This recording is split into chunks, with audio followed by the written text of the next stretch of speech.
Konflik yang tak berkesudahan antara Rusia dan Ukraina masih terus berlanjut.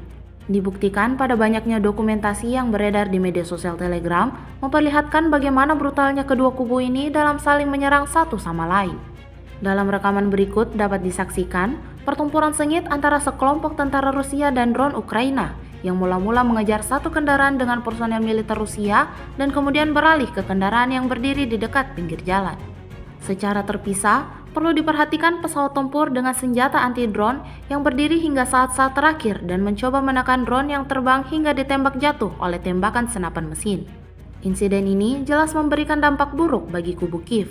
Hingga video ini beredar, belum ada tanggapan resmi dari pihak Kementerian Pertahanan Ukraina.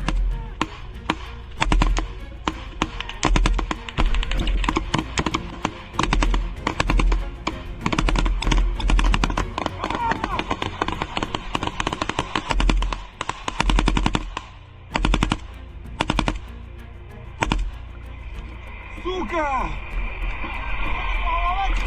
Рэп, давай! Держи! Держи, молодец, держи! Сюда идёт!